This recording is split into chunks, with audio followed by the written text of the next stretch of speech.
Hello everyone, welcome to our channel join MNS academy. आज के video में हम मॉक टेस्ट का पार्ट 3 करने वाले हैं, जिसमें हम 50 क्वेश्चन इंग्लिश के करेंगे। ठीक है, इससे पहले हमने साइंस और जीके के क्वेश्चन कर चुके हैं 50-50, तो टोटल 100 हो गए। अभी यहाँ पे हम लोग 50 और करेंगे तो 150 हो जाएगा। तो सबसे पहले है 101 क्वेश्चन, जो कि है चूज़ द करेक्ट स्पेलिंग। तो आपको कुछ स्पेलिंग दी है, उसमें से चूज़ करना है करेक्ट कौन सी है। तो फर्स्ट वर्ड है एडजर्नमेंट। ठीक है, और इस वर्ड का मीनिंग क्या होता है? सस्पेंड करना। तो इसकी करेक्ट स्पेलिंग है जो ये ऑप्शन सी दिया हुआ है, ये वाला। ठीक है, नेक्स्ट वर्ड है 102 कॉनिशियर। ये आया हुआ वर्ड है कॉनिशियर। इसका मतलब होता है किसी फील्ड में स्पेशलिस्ट होना। नेक्स्ट है 103 डेबिलिटेट। देखो, कभी भी ना ऐसे स्पेलिंग नहीं आती है। ठीक है, जो भी आएगी, अगर ये वर्ड करेक्ट है तो मान लो, तो सारी स्पेलिंग ऐसे डी से ही स्टार्ट होती हुई मिलेगी, जैसे इसमें मिला है।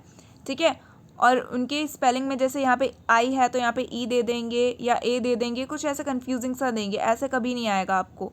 ठीक है, तो इस टाइप के वर्ड्स जो हैं वही प्रैक्टिस करना। तो इसका करेक्ट स्पेलिंग ये है, और इसका मतलब होता है किसी चीज़ को वीकन करना। ठीक है, डेबिलिटेट। अगला है, बोला है the following question out of 4 alternative select the alternative which best express the meaning of idiom and phrase. तो ईडियम एंड फ्रेज दिया है, 4 इसके ऑप्शन दिए, कौन सा सही है वो बताना है। 104 क्वेश्चन है ये। वाइल्ड गूस चेस, ये ईडियम है आपका। वाइल्ड गूस चेस, इसका मतलब क्या होता है? Timely search, wrong decision, useless search या फ्रूटफुल सर्च। तो इसका होता है यूजलेस सर्च।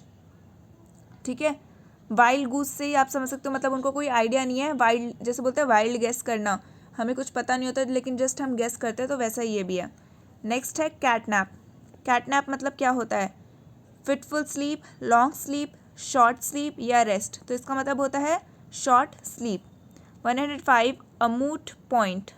अमूट पॉइंट का मतलब क्या होता है? अनक्लियर, अननोन, एग्रीबल या डिस्प्यूट। तो इसका मतलब होता है डिस्प्यूट। ऐसा कोई चीज़ जिस पे डिस्प्यूट हो सके तो उसको बोलते हैं मूट पॉइंट।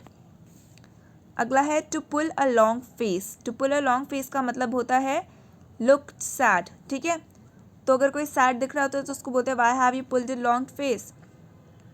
तो वहीं से आया है। ठीक है, लुक काम नहीं होगा, लुक सरप्राइज भी नहीं होगा, लुक हैप्पीली भी नहीं होगा। 108 क्वेश्चन है fit her like a glove. Fit her like a glove का मतलब क्या होता है? Too large, too shabby, too tight या परफेक्टली।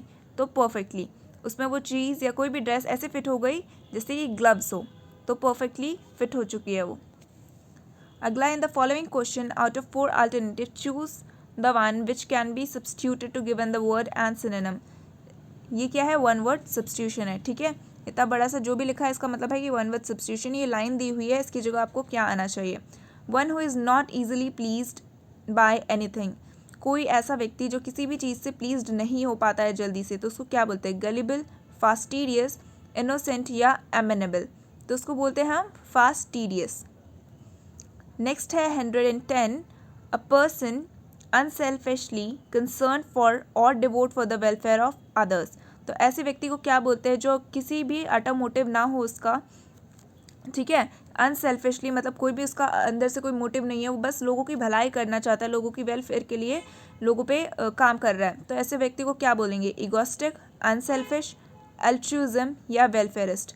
तो अगर आपने नहीं पढ़ा होगा तो आप अनसेल्फिश करके आ जाओगे, लेकिन अभी आपने पढ़ लिया है तो ऐसे पर्सन को हम बोलते हैं एल्ट्रूइस्ट। ठीक है, next is 111 violation of that which is a Holi and sacred. कोई ऐसा चीज़ जो बहुत ही होली और सैक्रेड है, मतलब पवित्र और भगवान से रिलेटेड जो चीज़ है, उस चीज़ को, वैसा कोई लॉ उसकी आपने वायलेशन की तो उसको क्या बोलते हैं? मेलोवेंट, सैक्रिलेज, बिजैर या इनक्वाइटस। तो उसको बोलते हैं सैक्रिलेज। अगला है 112 मिस अप्रोप्रिएशन ऑफ मनी। इसको क्या बोलेंगे हम? एब्रिजमेंट, कॉन्डिममेंट, एम्बेजलमेंट या बेरीएवमेंट। तो इसको हम बोलेंगे एम्बेजलमेंट। कोई अगर मनी को मिस अप्रोप्रिएटली यूज़ कर रहा है, मिस अप्रोप्रिएशन कर रहा है, तो उसको बोलेंगे हम एम्बेजलमेंट। नेक्स्ट है 113 one who has the art of speaking in such a way that sound seems to come from another person और प्लेस। कोई ऐसा पर्सन जो इस तरीके से बोले मतलब वो बोल तो यहाँ रहा है लेकिन हमें लगे कि साउंड कहीं और से आ रही है, ठीक है, तो वैसे चीज़ को हम क्या बोलेंगे, वैसे पर्सन को? एब्सोल्यूटिस्ट, बिब्लियोसिस्ट, वेंट्रीलोकिस्ट या कैलिवरिस्ट? तो उसको हम बोलते हैं वेंट्रीलोकिस्ट, ठीक है, वेंट्रीलोकिस्ट। 114, one who damage public property, ऐसा कोई व्यक्ति जो पब्लिक प्रॉपर्टी को डैमेज करता है उसको क्या बोलेंगे हम? साइनोश्योर, डेमागोर्गन, एपिक्योर या वेंडल? तो उसको हम बोलेंगे वेंडल। अगला है 115, to free somebody from all blame, उसके ऊपर जो भी ब्लेम लगे हुए हैं उससे हमने उसको फ्री कर दिया तो उसको क्या बोलते हैं? ये स्पेशली कोर्ट में किया जाता है, ठीक है, किसी के ऊपर जो आरोप लगे होते हैं तो बोलते हैं बाइज्जत बरी कर दिया है, बरी कर दिया है, आपको कुछ ऐसे बोलते हैं, तो उसको जो इंग्लिश में बोलते हैं तो वो क्या बोलते हैं? हाईब्रो, एक्सऑनरेट, एस्केपिज्म या हेनपेक? तो उसको बोलते हैं एक्सऑनरेट। In the following question, one part of the sentence may have error. Find which part of the sentence have an error. तो ये सेंटेंस दिया है, इसमें से किस पार्ट में एरर है वो आपको बताना है। This is an urgent matter which may admit of few delays. तो ये सेंटेंस है, ए ये पोर्शन है, बी इतना है, सी इतना है, डी मतलब नो एरर। तो इसमें से किस में गलती है आपको वो बताना है। तो सी जो है वो करेक्ट है, मतलब उसमें गलती है ऑफ फ्यू डिलेज, ठीक है, ये नहीं होना चाहिए, यहाँ पे गलती है। नेक्स्ट है 161, इसमें बोला है some of the richest business magnates live in Mumbai. इसमें गलती है बी में, बी पार्ट ये है बिजनेस मैग्नेट्स, तो इस वाले पार्ट में गलती है। नेक्स्ट है I used a pair of black trouser for a week, no error. तो इसमें से क्या आपको लग रहा है? तो इसका करेक्ट आंसर है ऑप्शन ए, ठीक है, आई यूज्ड, यहाँ पे मिस्टेक है। 119, he made a mistake of which I am certain. तो ये सेंटेंस है, अगर इसमें से कुछ मिस्टेक है तो वो बतानी है, अगर नहीं लग रहा तो डी कर देना, विच इज़ नो एरर। तो इस सेंटेंस में कोई गलती नहीं है, तो ऑप्शन डी इसका करेक्ट आंसर हो जाएगा। He was not allowed for the teachers to read in a low voice या नो एरर? तो इसमें गलत है जो वो है फॉर द टीचर, ठीक है, तो ऑप्शन बी करेक्ट हो जाएगा। नेक्स्ट है सेंटेंस इम्प्रूवमेंट है, he begin on a new business venture. तो यहाँ पे क्या होना चाहिए?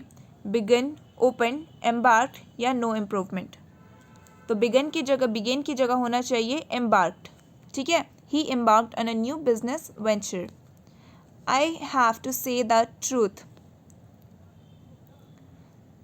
तो यहाँ पे क्या होना चाहिए? स्टेट, टेल, स्पीक या नो इम्प्रूवमेंट? तो यहाँ पे होना चाहिए tell, I have to tell them the truth.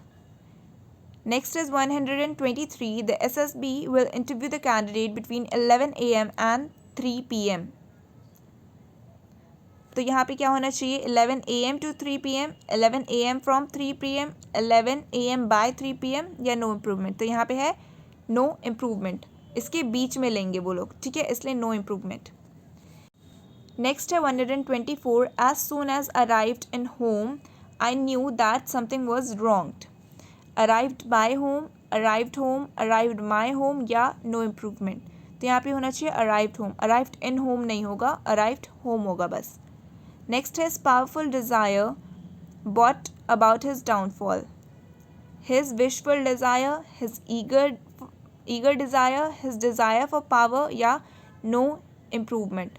तो पावरफुल डिज़ायर गलत नहीं हो सकती, ठीक है, आप किसी के लिए किसी चीज़ को विश कर रहे हो और मतलब आप पूरी इच्छा से उसके लिए काम भी कर रहे हो तो वो पावरफुल डिज़ायर हुआ, लेकिन डिज़ायर फॉर पावर गलत हो सकती है, ठीक है, कि आपको पावर में आना है, ये डिज़ायर गलत हो सकती है, लेकिन पावरफुल डिज़ायर गलत नहीं हो सकती, तो इसलिए यहाँ पे आना चाहिए his desire for power brought about his downfall.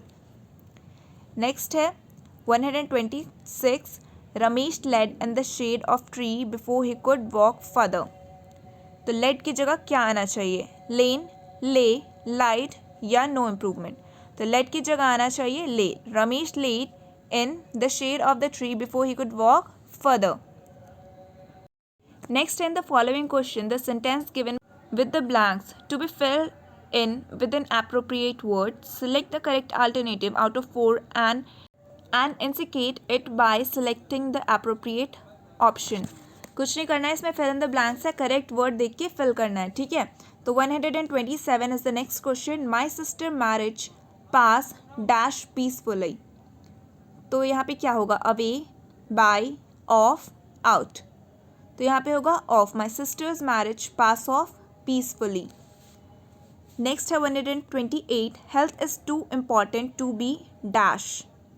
Discarded, disposed, neglected या डिसर्टेड. डिस्कार्डेड और डिस्पोज तो कुछ ऐसा चीज़ हो गई जो हमने यूज़ करके फेंक दिया, ठीक है. हेल्थ को हम यूज़ करके तो नहीं फेंक सकते, तो उससे हम उसको कंपेयर भी नहीं कर सकते. निगलेक्ट से कर सकते हैं. हेल्थ हमारी इतनी इंपॉर्टेंट है कि हमें उसे इग्नोर नहीं करना चाहिए, निगलेक्ट नहीं करना चाहिए, तो यहाँ पे निगलेक्ट आएगा, ठीक है. 129. What dash has the new administration policy had on investor confidence. Effect, effect, affecting या नन ऑफ दीज. तो यहाँ पे आएगा इफेक्ट, ठीक है. What effect has the new administration policy had on investors confidence. Next is 130. There is no sense dash carrying on the way, on that way. In, of या none of these. तो यहाँ पे आएगा in. There is no sense in carrying on that way. 131. I can't remember dash it was. Whom it was, who it was, whose it was या none of these. तो I can't remember who it was. 132. No one but dash ever made a perfect score on the test. Hers, she, her या none of these. तो यहाँ पे है her, ठीक है. No one but her ever made a perfect score on test. Next is 133. In the early days of the frontier health, horse thieves were dash. Hanging, hung, hanged या none of these. इसका correct answer है hanged. 134. None of your response dash satisfactory. Are, is, am, none of these. तो यहाँ पे होगा is. None, neither of your response is satisfactory. 135. Tell dash is waiting to come in. Whatever, whoever, whomever या none of these. तो whoever. Tell whoever is waiting to come in. Select the word having same. यहाँ पे आपको synonyms बताने हैं, ठीक है, same meaning वाली. idiocy, brilliancy, privilege, dogma या absurdity. तो यहाँ पे सेम बताना है आपको, तो इसका होगा एब्सर्डिटी. अगर आपसे इसका ऑपोजिट पूछा होता तो ब्रिलियंसी. इडियोसी से आपको पता चल रहा होगा किसी इडियट या उससे. एब्सर्ड मतलब भी कुछ ऐसा ही होता है जो स्टूपिड वाला काम करे, ठीक है. स्प्राई, डाउटफुल, निम्बल, प्रोग्नोस्टिकेट या लीव. तो इसका मतलब होता है निम्बल. निम्बल मतलब क्या होता है? अलर्ट, ठीक है, अलर्ट होता है इसका मतलब. Next is 138. वर्ड है हार्बिंजर, ठीक है. हार्बिंजर का हमें सिनोनिम बताना है. फोर रनर, रील, एपिक या फुट स्टूल. तो इसका मतलब क्या होता है? Four runner. फोर रनर मतलब क्या होता है? कोई ऐसा पर्सन जिसको हम लोग पहले, मतलब जैसे पहले के ज़माने में अगर कोई जा रहा होता था तो उनको संदेश वगैरह पहुंचाना होता था. कोई घोड़े पे जाके फिर उनको पहले बता के आता था कि अच्छा इतने लोग आने वाले हैं, ठीक है, तो उसको फोर रनर बोलते हैं. नेक्स्ट है सिम्पलेटॉन. ऑप्शंस है डंस, टैटलर, जीनियस या क्वैक. तो इसका करेक्ट आंसर है ऑप्शन ए डंस. डंस मतलब क्या होता है? कोई स्टूपिड या इडियट पर्सन, ठीक है. Next is 140. वर्ड है ब्रेविटी. ब्रेविटी का मतलब आपको बताना है क्या होता है. ऑप्शन ए है कॉर्पोरल, ऑप्शन बी है शॉर्टनेस, ऑप्शन सी है मॉइस्चर, ऑप्शन डी है वैलर. तो इसका मतलब होता है शॉर्टनेस. अगला अब यहाँ पे एंटोनिम्स हैं, ठीक है. पहला वर्ड है एमिएबल, क्रैबी, एफिलेबल, एमिकेबल या चेयरफुल. तो इसका एंटोनिम होगा क्रैबी. नेक्स्ट 142. इसमें भी आपको एंटोनिम बताना है. वर्ड है रिप्राइजल. रिप्राइजल का एंटोनिम क्या होगा? सिंपैथी, एवेंजमेंट, एवेंजिंग या रिटेलिएशन. इसका करेक्ट आंसर है ऑप्शन ए सिंपैथी, ठीक है। रिप्राइजल मतलब होता है किसी एनिमी से आप कुछ ले लेना, ठीक है। यहाँ पे आप एक क्या काम कर रहे हो, एवेंजिंग कर रहे हो बेसिकली, ठीक है। लेकिन अगर आप सिंपैथी दिखा रहे हो तो वो टोटल उसका ऑपोजिट हो जाएगा। Next is antonym of lucid. Lucid का एंटोनिम क्या होगा? एविडेंट, ऑब्वियस, एक्सप्लिसिट या वेग। तो ल्यूसिड का होता है वेग। नेक्स्ट है 144 एंटोनिम ऑफ पैसिफाई। पैसिफाई का है क्या होगा? एलाई, इनसाइट, कॉन या कूल। तो इसका होगा इनसाइट। पैसिफाई का मीनिंग होता है कुछ पीस से रिलेटेड, ठीक है। पीस वाले जो वर्ड होते हैं वो पैसिफाई होता है, और इनसाइट मतलब होता है एक्साइटेड होना। नेक्स्ट है 145 एंटोनिम ऑफ ग्रैबल्ड। ऑप्शन है साइलेंट, अनस्क्रैम्बल, ऑब्सक्योर या प्रिवर्ट। तो इसका एंटोनिम है अनस्क्रैबल्ड। नेक्स्ट वर्ड है 146, ये वर्ड है प्रोफ्लिगेट। इसका एंटोनिम बताना आपको। अबैंडन, करप्ट, मॉरल या इमॉरल। तो इसका एंटोनिम होगा मॉरल। इसका मीनिंग क्या होता है? इमॉरल, ठीक है। कोई वेस्टफुल चीज़ या कोई इमॉरल, ओवरथ्रो, ये सब इसके मीनिंग होते हैं। नेक्स्ट है 147 antonym of extortion. Wholesomeness, stealing, fraud या रैपिसिटी। तो इसका करेक्ट आंसर है होलसमनेस। अगला है, यहाँ पे आपको ऑड वर्ड्स फाउंड करने हैं, ठीक है। तो ये है 148 सी, हेयर, स्मेल, थिंक। इसमें से कौन सा ऑड है? तो इसमें से जो ऑड है वो है ऑप्शन डी, थिंक। नेक्स्ट है, ये भी सेलेक्ट द ऑड है, RAM, flash memory, hard disk या फ्लॉपी। तो इसका करेक्ट आंसर है option A, RAM. And the last question है select the odd word from the given alternative. यहाँ पे आपको वर्ड से इसमें से आपको फिर से ऑड बताना है, बैट, एम्पायर, स्टम्प या बेल्स। तो इसका करेक्ट आंसर है option B, umpire. So that's all for today video. अगर ये वीडियो आपको अच्छा लगा तो प्लीज़ इसको लाइक करना, शेयर करना, चैनल को सब्सक्राइब करना। Thanks for watching.